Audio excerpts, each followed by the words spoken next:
नमस्कार किसान भाइयों, स्वागत है आपका अपने कार्यक्रम कृषि दर्शन में। किसान भाइयों, कृषि दर्शन में आज का कार्यक्रम एक विशेष कार्यक्रम होने वाला है जिसमें हम करेंगे चौपाल चर्चा। जैसा कि आप सभी जानते ही हैं, चौपाल चर्चा में हम देश के अलग अलग गाँवों में भ्रमण करते हैं, वहाँ के किसानों का हालचाल जानते हैं और वहाँ के किसानों की जो अच्छी किस्म की खेती किसान लोग कर रहे हैं उनके अनुभवों को आपसे सबके साथ साझा करते हैं। तो इसी कड़ी में आज हम आए हैं ज़िला विदिशा के एक गाँव गोबरहेला में। यहाँ पर हमारे साथ इस कार्यक्रम में मौजूद हैं कृषि महाविद्यालय गंज बसौदा से पधारे हुए विशेषज्ञ एवं वैज्ञानिक।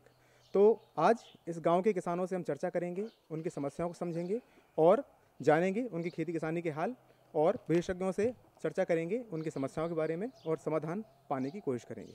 तो सबसे पहले कार्यक्रम की शुरुआत करते हैं सबके परिचय के साथ। तो परिचय दीजिए प्लीज़। मैं ब्रजकिशोर राठी ग्राम गोबरहेला का कृषक हूँ। मैं सभी जो है इन दिनों गेहूँ, चना, मसूर इसकी खेती करता हूँ। बाकी जो है सोयाबीन, उड़द। मैं डॉक्टर विनोद कुमार गर्ग, अधिष्ठाता कृषि महाविद्यालय गंज बसौदा जिला विदिशा से यहाँ उपस्थित हुआ हूँ। मैं डॉक्टर आशीष श्रीवास्तव, कृषि वैज्ञानिक, कृषि महाविद्यालय गंज बसौदा से।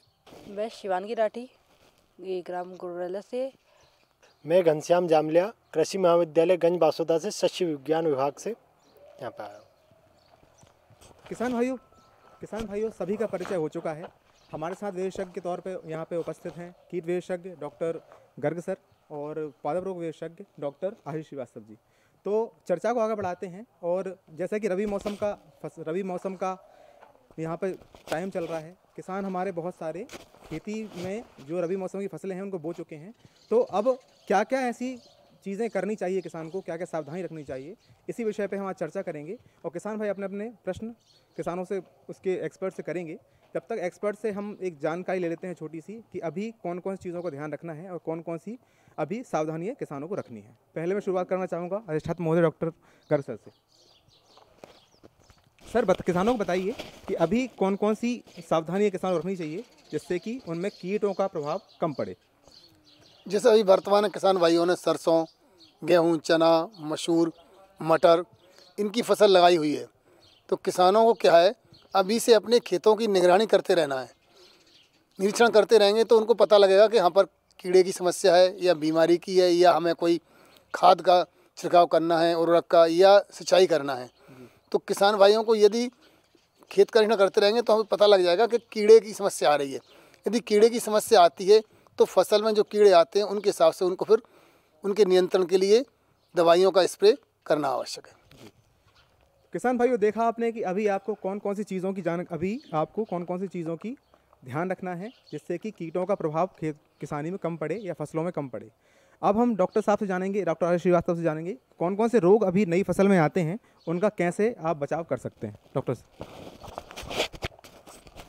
नमस्कार। जैसे कि ये जो रबी सीजन है, ये मध्य प्रदेश के संदर्भ में मैं बात करूं और इस विदिशा ज़िले के, तो ये सबसे महत्वपूर्ण मौसम माना गया है फसलों के हिसाब से। ये जो है मुख्य रूप से हमारे क्षेत्र के जो किसान भाई हैं वो चना, गेहूं, सरसों और मसूर की खेती काफ़ी मात्रा में करते हैं।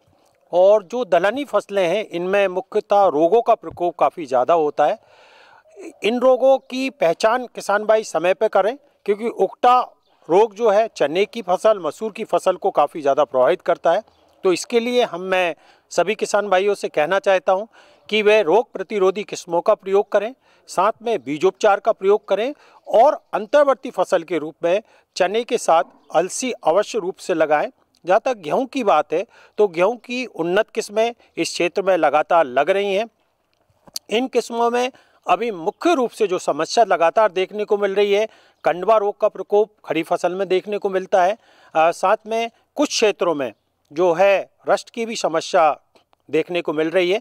तो इन बीमारियों को सबसे पहले किसान पहचाने और उसके लिए जो अनुशंसित फफूंदनाशक दवा है उसका प्रयोग अगर करेंगे तो इन बीमारियों से बच सकते हैं। सरसों इस क्षेत्र की एक नई फसल है, काफ़ी अच्छी पैदावार दे रही है। मुख्य रूप से जो है सिर्फ सरसों की देखभाल की इस समय आवश्यकता है।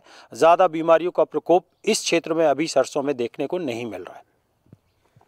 तो किसान भाइयों, देखा आपने कौन कौन सी अभी मुख्य बीमारियां फसलों में आ रही हैं, उनका बचाव आप किस प्रकार से कर सकते हैं। और हमारे साथ यहाँ पर किसान लोग भी काफ़ी उपलब्ध हैं, काफ़ी यहाँ पे मौजूद हैं। तो यहाँ के किसान राठी जी से मैं जानना चाहूँगा अभी कौन कौन सी फसलें उन्होंने लगाई हुई हैं और फसलों में अभी क्या कौन कौन सी बीमारियों लक्षण देखने को मिल रहे हैं या कौन कौन सी कीट देखने को मिल रहे हैं। राठी जी। डॉक्टर साहब से मेरा ये कहना है कि इस साल हमारे यहाँ विदिशा ज़िले में सरसों की खेती अपेक्षाकृत बहुत अधिक बोई गई है और मैंने भी बोई, आज 20 दिन की हो गई है। तो सरसों की खेती में शुरू में 20 दिन में या 1 महीना में पानी कब देना चाहिए, दूसरा क्या कीट व्याधि आएगी जिससे कि हम फसल को सुरक्षित रख सकें, अधिक से अधिक उत्पादन मिले। राठी जी, अभी आपकी फसल जो 25 दिन की हुई है, तो हमको 25 से 30 दिन में सरसों की फसल में एक हल्की सिंचाई करना चाहिए। हल्की सिंचाई करने के बाद हमको ऊपर से यूरिया का छिड़काव करना चाहिए। इससे क्या होगा, हमारी फसल की अच्छी बढ़वार होगी। साथ में हमको ये देखते रहना है कहीं हमारे यहाँ माहू का प्रकोप तो नहीं हो रहा है। यदि ये माहू का प्रकोप हमारे यहाँ होता है तो हमको फिर रासायनिक दवाओं की आवश्यकता पड़ती है। दूसरा, यदि आपको पानी की आवश्यकता लगती है तो हमको 50 से 60 दिन में दूसरा पानी सरसों की फसल में देना चाहिए। किसान भाइयों, देखा आपने सरसों खेती जो लोग किसान भाई कर रहे हैं, उन किसान भाइयों को किन किन बातों का ध्यान रखना है, कौन कौन सी कीट अभी आने वाले हैं या सिंचाई किस समय पे करना है। डॉक्टर साहब ने एक अच्छी जानकारी किसानों को दी। अब मैं बढ़ना चाहूँगा हमारे और किसान भाइयों के पास, उनसे पूछूंगा कि आपके क्या प्रश्न हैं जो आप एक्सपर्ट से कर सकते हैं। महेश गोस्वामी गोबरहेला जी, आप क्या प्रश्न है आपका? जी, ये तेजस्वी बोई है, 15 दिन की हो गई है, तो इसमें कितने पानी देने चाहिए और कितना उपज होगी ये? आपका जो प्रश्न है कि चने में, चूँकि ये फसल जो है 15 दिन की हो गई है, इस समय चने में जो है मुख्य रूप से उकटा रोग का प्रकोप दिखाई देगा। और उकटा रोग की जैसे कि पहचान की मैं बता दूं कि बीच बीच में पौधे पीले पड़कर सूख जाएंगे। इन बीमारी से बचाव के लिए बीज उपचार का प्रयोग बहुत ही आवश्यक है। खड़ी फसल में यदि ये बीमारी जैसे देखने को मिल रही है तो उसमें कार्बनडाजिम 2 ग्राम प्रति लीटर पानी में मिलाकर छिड़काव कर दें तो ये बीमारी फैलने से रुक जाएगी। किसान भाई, आपको अपने प्रश्न का उत्तर मिल गया है। अब बढ़ते हैं अगले क्वेश्चन की ओर, अगले प्रश्न की ओर। तो उसका जवाब देंगे डॉक्टर गर सर। गेहूं की फसल जैसे आपकी 15 दिन की हुई है, पहली सिंचाई गेहूं की फसल में आपको 21 दिन बाद करना है। सिंचाई करते समय ये इस बात का विशेष ध्यान रखना है कि खेत में पानी भरना नहीं है। पानी को इस तरह लगाना है जिससे खेत में पानी का भराव ना हो। और सिंचाई करने के बाद आप 2-3 दिन बाद खेत में जाएं तो आपके केवल पैरों के निशान बन रहे हो, उस समय खेत में आप ऊपर से यूरिया का छिड़काव करें। और यूरिया की मात्रा जितनी बार आप सिंचाई करेंगे, जैसे पूसा तेज लगाया है तो आप 3 से 4 पानी दे सकते हैं यदि आपके पास पानी की उपलब्धता है। पानी की उपलब्धता है तो दूसरा पानी आपको 45 से 50 दिन लगाना है, तीसरा पानी आप 65 से 70 दिन लगा सकते हैं। लेकिन यूरिया की मात्रा आप जितनी बार देंगे पानी के साथ और पानी के बाद में देना है, उतनी आपकी फसल अच्छी होगी और आप अच्छा गेहूं का उत्पादन प्राप्त कर सकेंगे। हमारे और भी किसान भाई जिन्होंने तेजस वैरायटी का गेहूं लगाया है, उनको ये जानकारी मिल गई होगी कि उनको सिंचाई कब कब करनी है, कौन कौन सी उसमें बीमारियां आती हैं और कौन कौन से उनके बचाव के उपाय हैं। तो अब हम बढ़ते हैं अगले अपने किसान की ओर, उनसे पूछते हैं उनका प्रश्न क्या है। मैं शत्रुघ्न सिंह गुर्जर, कृषक। मैं गेहूं के खरपतवार प्रबंधन के बारे में पूछना चाहता हूं, कैसे करें? जैसे कि हमारे किसान का प्रश्न है कि खरपतवार कौन कौन से होते हैं, इसका उत्तर देने के लिए हमारे साथ एक्सपर्ट के रूप में उपलब्ध हैं यहाँ पे डॉक्टर जामलिया जी। देखिए, गेहूं में खरपतवार की जो समस्याएं होती है उसमें सकरी पत्ती और चौड़ी पत्ती दोनों प्रकार के खरपतवार आते हैं। उसमें जो चौड़ी पत्ती वाले खरपतवार हैं उसमें बथुआ हो गया, कृष्णनील, हिरन खुरी और सफ़ेद सेंजी, पीली सेंजी और कई प्रकार के चौड़ी पत्ती वाले खरपतवार आते हैं। और सकरी पत्ती में उसमें मुख्यतः समस्या फेलेरिस माइनर, जिसे गेहूं का मामा बोलते हैं या गेहूं सा भी बोलते हैं, जंगली जई और मोथा, और उसमें दूब घास की भी समस्या हो सकती है। तो इनके नियंत्रण के लिए हमें 2 प्रकार से इसका नियंत्रण कर सकते हैं। हम इसका प्री इमरजेंसी के रूप में इस्तेमाल नियंत्रण कर सकते हैं, जिसे हम इसमें पेंडिमेथिलिन जो दवा है वो बुआई के पहले, लेकिन अंकुरण के पहले उसको छिड़क देना चाहिए। उसको हमें बुआई के बाद 72 घंटे के पहले उसका स्प्रे कर देना चाहिए। यदि खड़ी फसल में हम बात करें चौड़ी पत्ती वाले खरपतवारों के लिए, तो हमें 2,4-D अमीन साल्ट का 3.33 लीटर प्रति हेक्टेयर के हिसाब से हम स्प्रे कर सकते हैं। इसके अलावा हमें चौड़ी पत्ती वाले खरपतवारों के लिए मेटसल्फ्यूरान, जिसकी बहुत कम मात्रा है, 20 ग्राम प्रति हेक्टेयर की दर से आप उसका इस्तेमाल कर सकते हैं। इसके अलावा इसमें जो चौड़ी पत्ती वाले खरपतवार है, जैसे हिरन खुरीदी, उसकी समस्या आती है, तो इसके लिए कॉन्फेंट्राजोन जो 50 ग्राम प्रति हेक्टेयर की दर से आप उसका इस्तेमाल करेंगे तो इस पर इसका अच्छा प्रभाव होगा।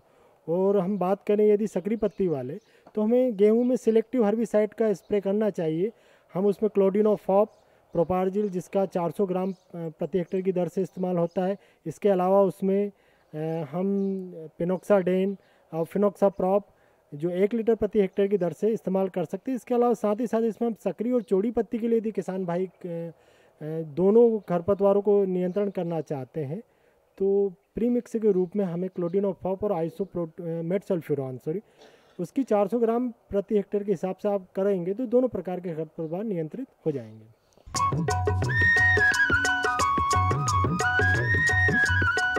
अरे सुन तो। मुझे क्या सुनाना चाहते हो? जो सुनाओ मेरी सौतन को। किसको? अरे वही तुम्हारा मोबाइल फोन जिससे सुबह शाम दिन रात चिपके रहते थे और कहते थे किसान कॉल सेंटर से बातें हो रही हैं। अच्छा ये बात है। हाँ क्यों, क्या हुआ? अब बात नहीं होती क्या? अब तो झट से बात हो जाती है। संबंधी समस्याओं का अपनी भाषा में तुरंत हल पाने के लिए पूरे भारत में किसी भी फोन से हेल्पलाइन नंबर पर संपर्क करें। किसानों का दोस्त किसान कॉल सेंटर।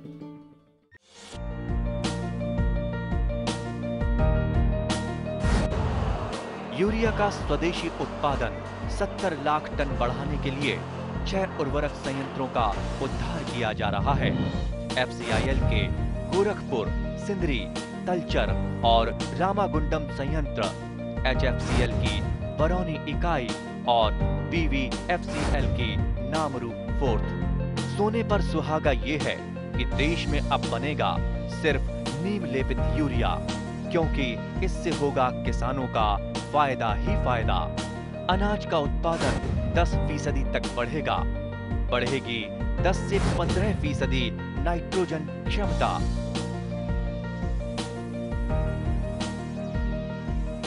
किसान भाइयों, सर ने बहुत अच्छी जानकारी दी। कौन कौन से खरपतवार आते हैं, कैसा प्री इमरजेंस आपको उनका उपयोग करना है, खरपतवार नाशी का, किस प्रकार से खरपतवारों को आपको अंकुरण के बाद और अंकुरण के पहले आप उनका उपचार कर सकते हैं। हम बढ़ते हैं अपने अगले किसान की ओर और उनसे जानते हैं उनका प्रश्न क्या है और एक्सपर्ट से जानेंगे उनका उत्तर। आपका नाम क्या है? चरण सिंह यादव, ग्राम गोबरहिला से।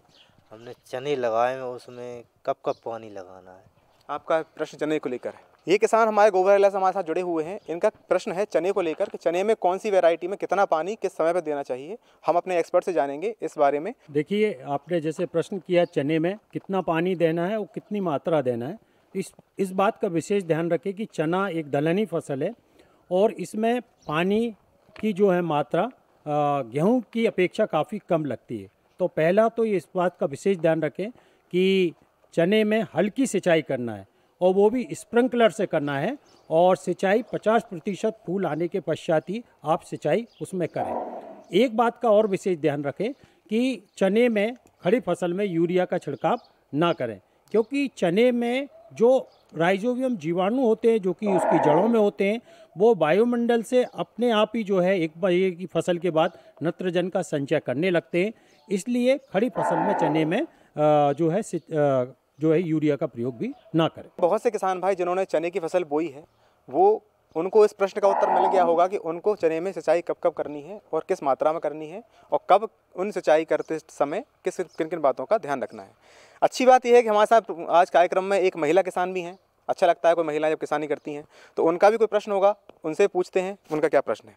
गौरला, मैं पूछना चाहती हूँ कि इस सीजन में गेहूँ बोना है तो उसमें कितना पानी डालना चाहिए और कितना मतलब उसमें दवाई डालना चाहिए जो जिसमें कीड़े ना लगे और खराब ना हो। हमारी महिला किसान का प्रश्न है कि जो सीज़न गेहूं का चल रहा है, लेट वैरायटी कौन कौन सी लगानी चाहिए, उनमें कौन सी सिंचाई कितनी मात्रा में करनी चाहिए, तो इसका हम जानेंगे एक्सपर्ट से इसका जवाब।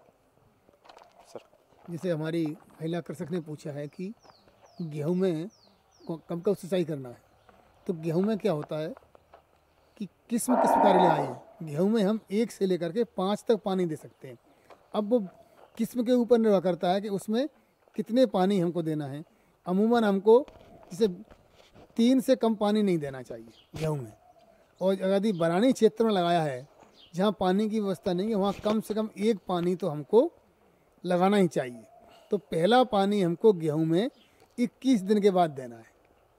और मैं ये कहना चाहता हूँ कि पानी हमको ज़्यादा नहीं देना है, पानी को हमें व्यर्थ नहीं करना है कि पानी इतना ज़्यादा दे दिया है, खेत में पानी भरा रहा है। यदि खेत के अंदर पानी ज़्यादा दिन तक भरा रहेगा तो गेहूं की बढ़वार रुक जाती है। इसलिए पहला पानी 21 दिन में, दूसरा पानी हमको 45 दिन में, तीसरा पानी 65 दिन में, चौथा पानी आप 80 से 85 दिन में, और 5वां पानी आप 1 से 5 से 1 से 10 दिन के बीच में हम गेहूं की फसल में दे सकते हैं। और जितनी बार आप पानी दें उतनी बार ही हमको यूरिया डालना है, लेकिन यूरिया को हमको टुकड़ों में देना है। यदि हमारे पास 1 पानी है तो पहले पानी में पूरा यूरिया दे दीजिए आप, 2 पानी है तो 2 पानी में दीजिए। क्या होगा, जितनी बार हम देंगे उतनी बार पौधे उसको आसानी से ले लेंगे। यदि एक बार में ही पूरा यूरिया दे दिया जाएगा तो यूरिया क्या होता है, बहुत जल्दी से जड़ क्षेत्र से नीचे चला जाता है और पौधे को उपलब्ध नहीं होता, इसलिए हमारी पैदावार उतनी अच्छी नहीं होती और लागत हम लगा देते हैं। तो इस बात का भी विशेष ध्यान रखना है। और आजकल क्या हो गया है, स्प्रे करने वाले, छिड़काव करने वाले उर्वरक आ गए हैं, आप उनका भी छिड़काव, लेकिन पहला छिड़काव उनका नहीं करना है, आप दूसरा तीसरा उनका छिड़काव कर सकते हैं।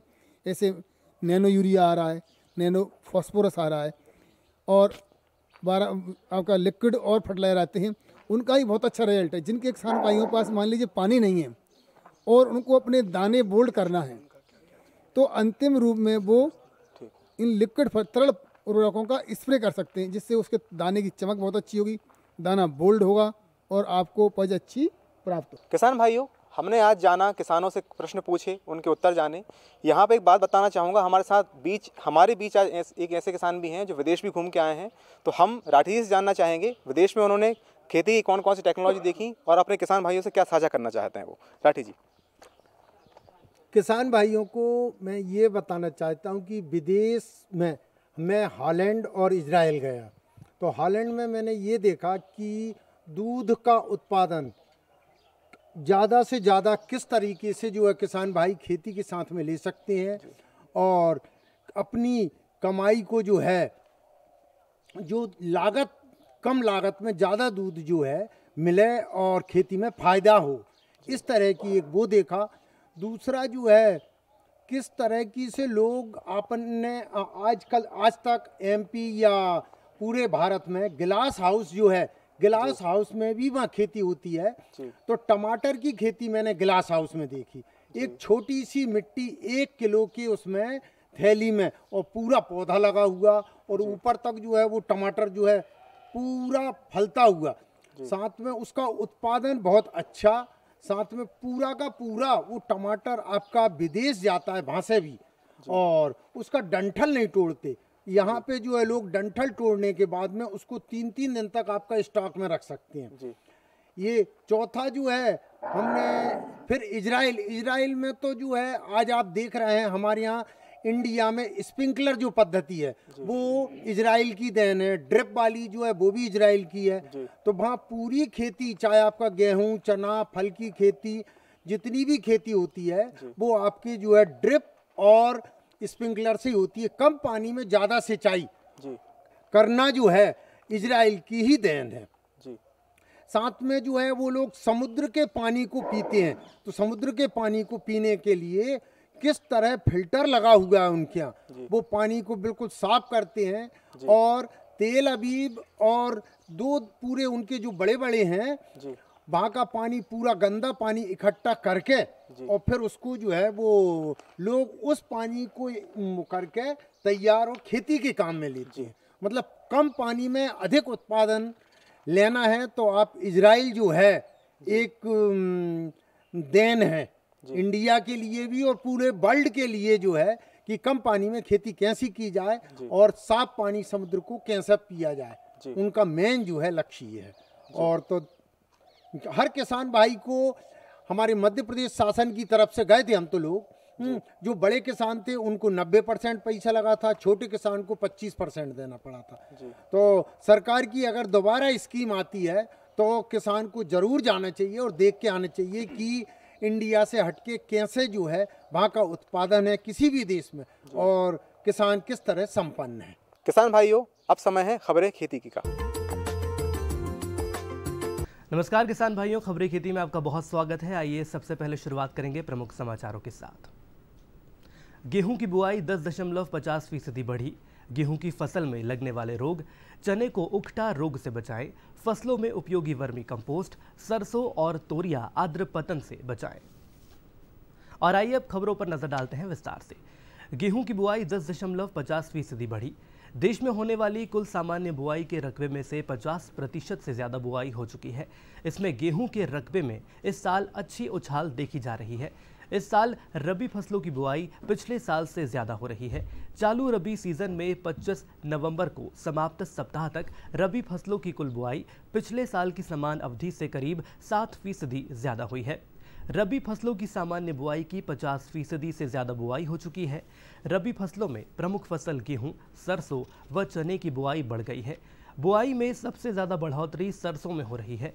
कृषि मंत्रालय के आंकड़ों के मुताबिक 25 नवंबर तक 358.59 लाख हेक्टेयर में कुल रबी फसलों की बुआई हो चुकी है, जो पिछली समान अवधि में 334.46 लाख हेक्टेयर में हुई बुआई से 7.21% अधिक है। प्रमुख रबी फसल गेहूं की 152.88 लाख हेक्टेयर में बुआई हो चुकी है, जो पिछले साल की समान अवधि से 10.50% अधिक है। सबसे ज़्यादा वृद्धि सरसों की बुआई में हुई है। 25 नवंबर तक 70.89 लाख हेक्टेयर में सरसों की बुआई हो चुकी है, जो पिछली समान अवधि में 61.96 लाख हेक्टेयर में हुई बुआई से 14.41% ज़्यादा है। गेहूं की फसल में लगने वाले रोग। गेहूं की नई प्रजातियों को जारी करने से पहले रतुआ रोग तथा पर्ण झुलसा रोगों की प्रतिरोधिता के लिए कई साल तक जांचा जाता है तथा अन्य बीमारियों तथा कीटों के लिए कम से कम 2 साल तक परीक्षण किया जाता है। इनमें से केवल उच्च प्रतिरोधिता वाली प्रजातियों को ही संतुलित की जाती है, लेकिन एक ही प्रजाति की सभी प्रकार की सूत्रकृमियों तथा हानिकारक कीटों के लिए प्रतिरोधिता होना एक कठिन कार्य है। समय के साथ साथ रोग जनकों का भी विकास होता रहता है और प्रकृति में इनकी नवीनतम प्रजातियां विकसित होती रहती हैं। गेहूं रबी फसलों में से एक है जो हमारे देश भारतवर्ष में खाद्य एवं पोषण सुरक्षा में महत्वपूर्ण योगदान देती है। इन फसलों के महत्वपूर्ण रोग एवं उनका प्रबंधन इस प्रकार है। यह पकनीसिया स्टाइफार्मिस नामक कवक से होता है। इस रोग के लक्षण प्रारंभ में पत्तियों के ऊपरी सतह पर पीले रंग की धारियों के रूप में देखने को मिलते हैं, जो कि धीरे धीरे पूरी पत्तियों को पीला कर देते हैं तथा पीला पाउडर जमीन पर गिरने भी लगता है। इस स्थिति को गेहूं में पीला रतुआ कहते हैं। यदि यह रोग कल्ले निकलने वाली अवस्था या इससे पहले आ जाता है तो फसल में बाली नहीं आती है। यह रोग उत्तरी हिमालय की पहाड़ियों से उत्तरी मैदानी क्षेत्र में फैलता है। चने को उकठा रोग से बचाएं। चने की फसल की कीट व रोगों से सुरक्षा आवश्यक होती है, अतः पौध संरक्षण के उपाय किसान भाई फसल को बोने के समय से पहले ही शुरू कर दें तो कम लागत में कीट एवं रोगों का नियंत्रण हो जाता है। उकठा रोग का प्रकोप चने की फसल पर अधिक होता है। यह रोग फ्यूजेरियस ऑक्सीस्पोरम नामक कवक के कारण फैलता है। फसल की प्रारंभिक अवस्था से लेकर फूल लगने की अवस्था पर दिखाई देते हैं। रोग के प्रभाव से पौधा पीला होकर सूख जाता है, जड़ें सड़कर गहरे रंग की हो जाती हैं। छाल हटाने पर जड़ से लेकर तने की ऊंचाई तक काले रंग की धारियां पाई जाती हैं। यह भूमिजन्य रोग है। अगर रोग उग्र अवस्था में है तो पूरी फसल नष्ट हो जाती है। यह रोग मृदा से उत्पन्न होता है, अतः कम से कम 3 से 4 वर्ष का फसल चक्र फसलों में उपयोगी वर्मी कंपोस्ट। फसलों के लिए वर्मी कंपोस्ट खाद अत्यधिक उपयोगी है। इससे भूमि की उर्वरा शक्ति बनी रहती है, साथ ही फसलों का गुणवत्ता युक्त उत्पादन भी प्राप्त होता है। वर्मी कंपोस्ट को विशेष प्रजाति के केंचुओं के द्वारा गोबर को एक अत्यंत शक्तिशाली उर्वरक के रूप में परिवर्तित किया जाता है। प्राकृतिक तरीके से कंपोस्ट को तैयार करने में कम से कम 6 माह का समय लग जाता है, लेकिन वर्मी कंपोस्ट तकनीक से 1 किलोग्राम के केंचुओं द्वारा लगभग 10 क्विंटल गोबर को 60 से 75 दिनों में वर्मी कंपोस्ट उर्वरक तैयार कर सकते हैं, जिनमें नत्रजन, फास्फोरस एवं पोटाश की औसत मात्रा साधारण कंपोस्ट से लगभग 4 गुना अधिक होती है। साथ ही साथ इन केंचुओं को पुनः प्रयोग में लिया जा सकता है। वर्मी कंपोस्ट सभी फसलों में उपयोग किया जा सकता है। सरसों और तोरियां आर्द्रपतन से बचाएं। सरसों और तोरिया की फसल को पौध आत्रपतन रोग से अत्यधिक नुकसान होता है। बीज का अंकुरण न होना, अंकुरण के बाद भूमिगत बीजांकुर का गल जाना तथा भूमि से बाहर निकलने पर पौधे का भूमि की सतह पर अचानक गिर जाना और गल जाना इस रोग के प्रमुख लक्षण हैं। रोग की उग्रावस्था में रोगग्रसित भाग में सिकुड़न आ जाती है, जिसके फलस्वरूप पौधे गिर जाते हैं। रोग से ग्रसित होने पर पहले पत्तियों एवं बीजपत्र पर मिलानी के लक्षण दिखाई देते हैं। रोग का प्रकोप नम भूमि में अधिक होता है। इसके प्रबंधन हेतु सबसे पहले कटाई के बाद अवशेषों को नष्ट कर दें। खेत में पानी जमा न होने दें।